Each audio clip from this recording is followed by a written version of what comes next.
Hello. Before beginning, I'd like to say that this book is a work of fiction, and any resemblance to any real people, places, or characters is a coincidence. And this book is a far cry from reality, so please do keep that in mind. And I humbly request all of you listening to this to keep logic aside and just enjoy the book for what it is.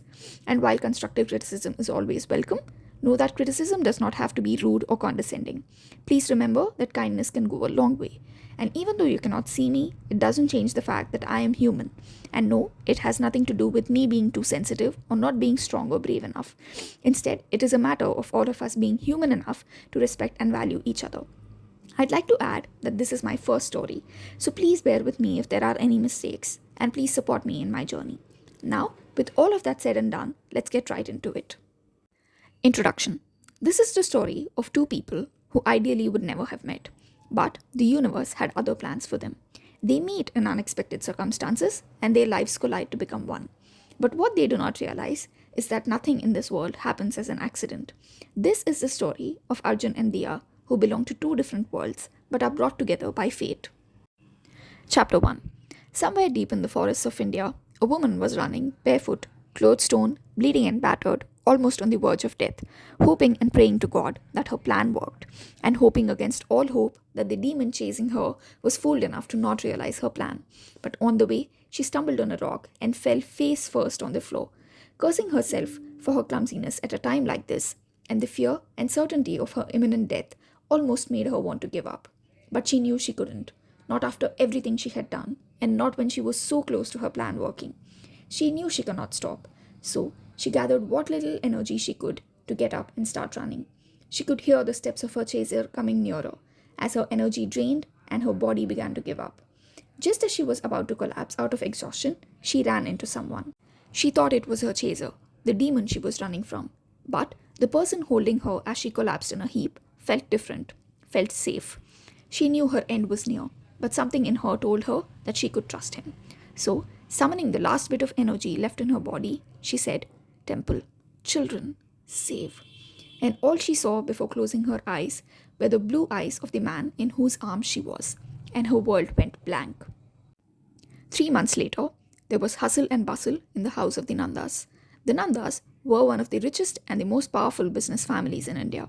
However, they try to maintain a low profile in the media and the society in general. Unlike most business families, they do not indulge in unnecessary socialization.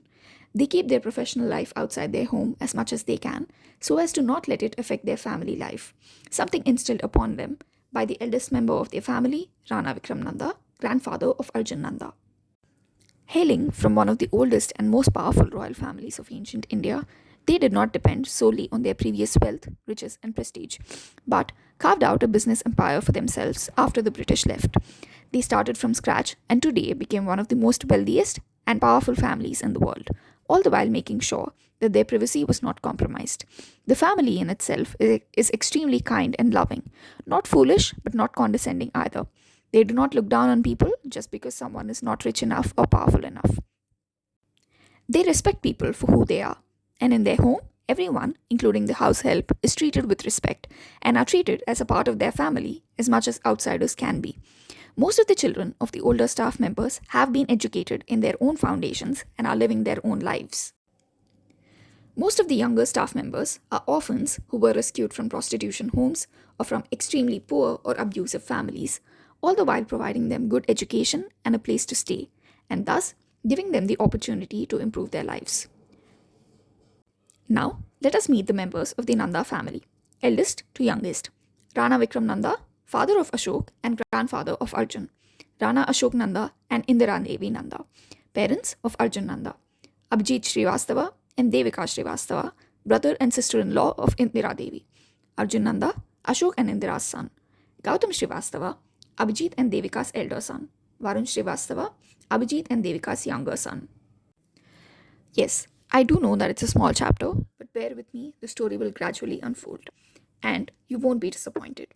And once the story starts to unfold and you understand each of these characters better, feel free to imagine whoever you want and you would feel fit to these characters.